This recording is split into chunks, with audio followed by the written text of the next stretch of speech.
So that is why we have an omnifarious program for you this afternoon on challenges and approaches in professional advanced care.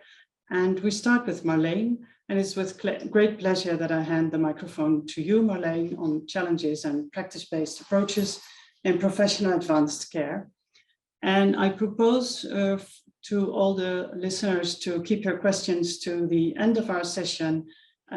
Then we have time for answering these questions. Okay, I'll stop sharing and hand the mic to Marleen. Thank you, Ruth, for this good introduction, and thank you all for being here. And it's also to me an honor to be able to share information from our project, investigating challenges and approaches in the day-to-day care of patients with Huntington's disease. I will also start sharing my screen now.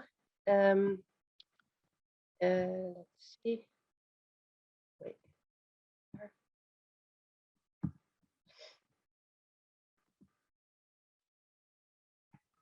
Yes, well, it's a great pleasure and honor to be able to share this information with you. And I also thank the organizing committee to be able to do so.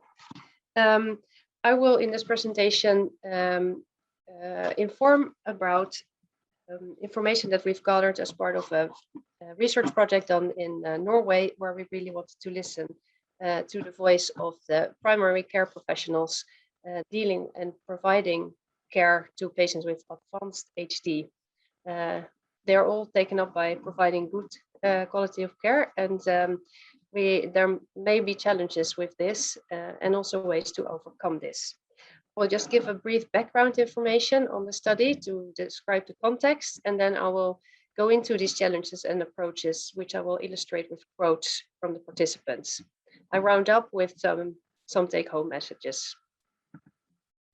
So, moving on to the background, we found that there was a lack of studies systemizing the everyday experiences of primary care healthcare professionals in providing good care, especially to patients in advanced HD.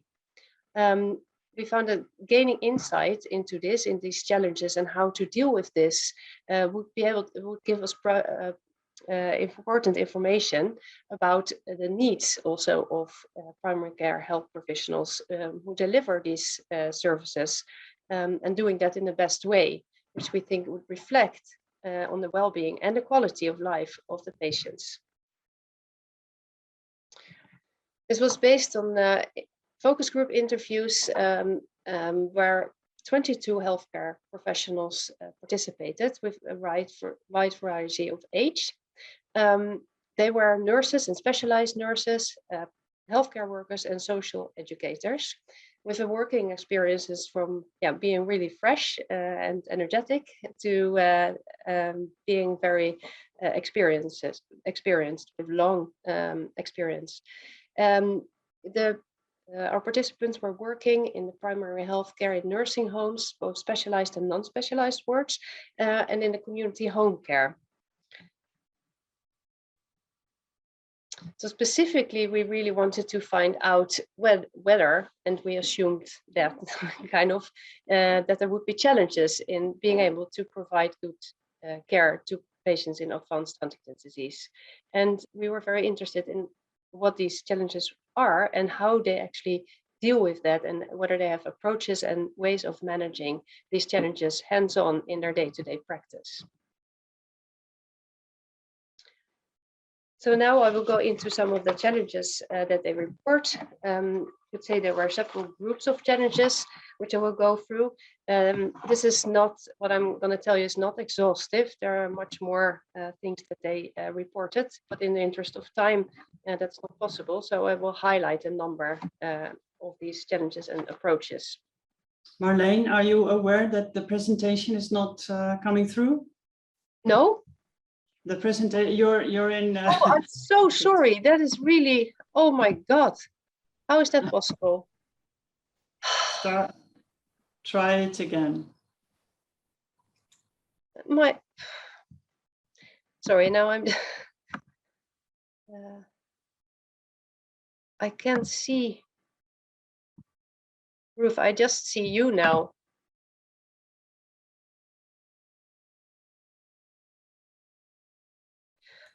That's odd because I have my camera off. Yeah, I mean, I see your, oh yeah, there you are. Okay. Share screen. Oh my, yeah.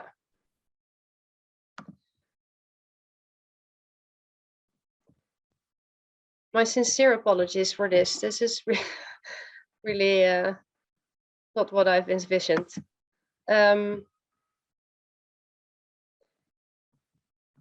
Do you see it now? Yes, we do. Yeah. And that. Okay. So I will continue then with the challenges that I wanted to report on and illustrate them with quotes. So they highlighted that they experienced challenges when providing their care related to Huntington's disease symptoms, and most specifically behavioral challenges and behavioral symptoms. They found that it was challenging, these symptoms were challenging when, with respect to warranting the safety and the dignity of the patients and also of other patients at the ward.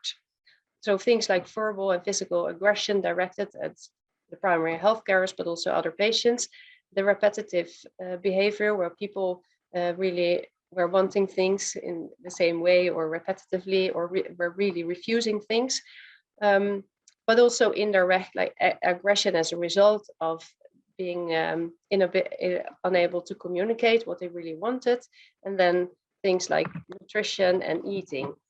So one professional carer was illustrating this, saying the urge to move, and that he walks and walks until he's getting hurt, and we do not have sheltered and large corridors here. Professionals get tired out, and sometimes he can be physically aggressive. Illustrating both the being not always able or unsure whether they can guarantee the safety of the patient, but also behavioral challenges resulting of this. With respect to organization and knowledge, that was something that they found challenging in terms of maintaining continuity and stability of staff. That could be because of health, because of holiday periods, but also because of people getting tired out, for example. They experienced insufficient time and stress also really as a challenge when providing care where it could really directly affect the patients, and a lack of competence among other healthcare professionals that they had to collaborate with in taking care. So if other health problems come around, they would need to collaborate with, for example, general practitioners or others, and that was challenging as well. So if insufficient time and stress was, for example, illustrated by the following quotes: to be able to put away all your thoughts about having to manage to do everything you have to do at work, to do this and this and this. So constantly thinking about what they have had to do within the time that they have. And another quote: so if a healthcare professional comes in and is a bit stressed about time or what it may be, because we don't manage to hide it, even though we believe we do so, she notices at once. It goes straight into her nervous system. So here the patient really got restless and difficult to deal with as soon as they noticed that the professional was stressed. And it also illustrates that we are not always able to hide this. So that is a challenge. With respect to the collaboration with other professionals, one professional shared that another thing is to collaborate with the general practitioner. There's little knowledge, but it leads to difficulties getting the general practitioner involved. And they don't turn up when we invite them to professional meetings. And also misunderstandings about what this is. The general practitioner that just don't have a clue about Huntington's disease, what Huntington's disease is. So to educate care professionals in parallel with doing our work, I find it a bit heavy.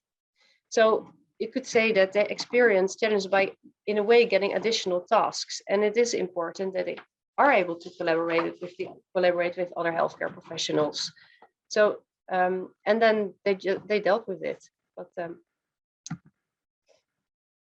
so dealing with this challenge, what approaches and what ways do these primary health professionals use and have today in order to deal with these kind of groups of different challenges and aspects of different challenges? One thing that they highlighted as important is individual competence and knowledge, and that can be in different ways. Specific knowledge about Huntington's disease is, of course, very important. They noticed that clearly and report that. And the knowledge about the patient. So taking the time to get to know the patient is really important in order to get safety and confidence for the patients. They do see a reduction of behavioral challenges once they get to know the patient better. They also reported the use of everyday tactics, which also is you could say is a kind of knowledge as a way of dealing with challenges. It could be positioning yourself, think really through where you're standing when working with a patient, and use of humor or other things that could help getting things done or not, actually. So, and what they also find is really important is that kind of daring to think out of the box and try new things and be creative. So because that would show that sometimes there are more possibilities than you would think, which have a positive impact on the patient and their quality of life. One quote that really illustrates these different tactics that are used is the following. We use flirting as a smart maneuvers intentionally. Smile, looking good. And if one patient is very fond of breasts, then he does not want to eat, we choose some of us with big breasts to feed him. We talk about it as we know what the patient likes. Or if he does not want to shower, we choose to let one particular professional do it. It is the same principle. We use the resources we have and we treat them with respect in a way. So it kind of illustrates how aware they are of the different kind of preferences of patients, and try to use that.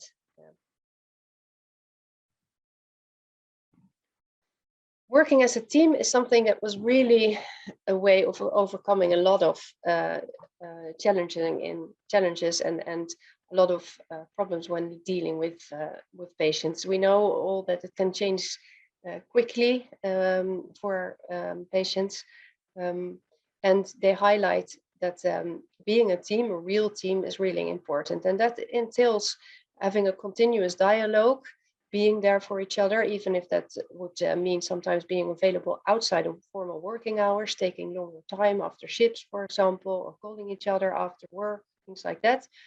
And also really working in a learning culture where education is not the primary thing, but more having knowledge and finding out what works and not works and sharing that knowledge. This is illustrated, for example, by this quote. In a usual nursing home even, documentation and information flow is a challenge. At this place, it's extra challenging. Things change so quickly, and we communicate a lot verbally, but to get this information into a care plan, something may be valid only for a day. So we learn that the most important thing to do is communicate. So they highlight you might not be able to document everything kind of formally in a journal because it changes so quickly. You're just dependent and you have to find ways of talking to each other. And with respect to being there for each other and supporting each other, a primary care professional said, and this may sound stupid, what I say now, but if we take care of each other, then we will be better at taking care of our patients. The basic theory. You need to put the oxygen mask on yourself before putting it on a child.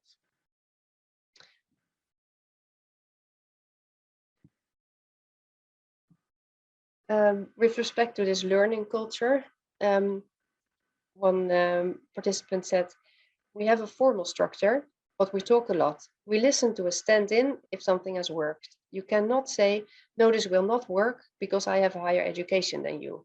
That just will not work because they have found something that works, then let's try it out. So here they highlight, and they also extended on that. They have formal structures, heads of department and so on, different roles in the team, and people that are there more often than other people. And it's really important to hear what they have to say, and not what your professional background necessarily is. So yeah, be flexible with that. And with respect to organization, they find ways to overcome challenges with that by really putting an effort into hiring personnel where the chances are larger that they will stay on. For example, they developed or they were really aware and putting more time into what they communicated about what the job entailed. So the complexity of Huntington's disease and things like that. And also they adjusted the standard training programs, for example, for new employees by really thinking about the shifts they had, that there was continuity in that they could acquire and learn in a more stable and solid way, so to say. And they also put an effort into sharing experiences and the ways they work with other levels of the organization, in the hope that they would get more support also from other levels. And that does not always work, but sometimes it does. And for example, this is a quote, it's an illustration for that.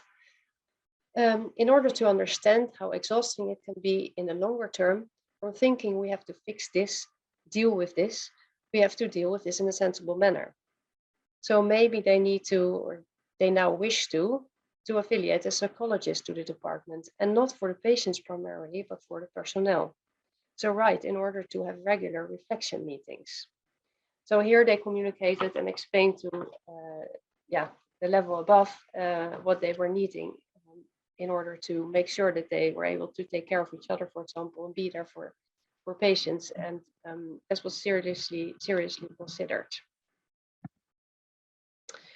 So to round up some take-home messages, I think that many of the challenges that were experienced by the healthcare professionals when providing their care to patients in advanced HD fits with what we know from theory, from the knowledge about Huntington's disease symptoms and care provision. And it provides an insight into the challenges. And also, I think it's really important to be aware that there are many ways of already dealing with this in practice, and that there's a lot of good work being done. That being said, there remain needs that can be fulfilled for healthcare professionals in order to ensure the quality of care provision, where they have good structures, for example, to actually be there for each other, that they have time to communicate with each other, time to execute their job. And maybe also in the form of social psychological support. Yes, so it gives insight in their needs. And also, I think it's very important to highlight that their work is very giving and rewarding, even though they give a lot of themselves. It's really a big experience that once you're in and you're working with Huntington's disease, you're really often stay. So yes, I wanted to finish with a quote that kind of illustrates the positive experience that you can get, and how they experience that patients kind of surprise them in what they are actually able to do in certain situations. So one professional told us that some may be very affected, but we take them outside to a grill party at 17th of May, which is the National Day in Norway. It's a big thing. Everyone out, set the long table, and everyone comes and they eat sausages, even if they usually need it mashed. It's very fascinating. So going a bit out of the box and daring to do something a bit different can actually show that sometimes they just manage more than you think. And that's very rewarding. Thank you all for attention. And I also want to thank the professionals for participating in the interviews and my collaborators here in Norway on the project. And of course, the organization supporting this. Thank you very much, and my apologies for the little bit confusing start.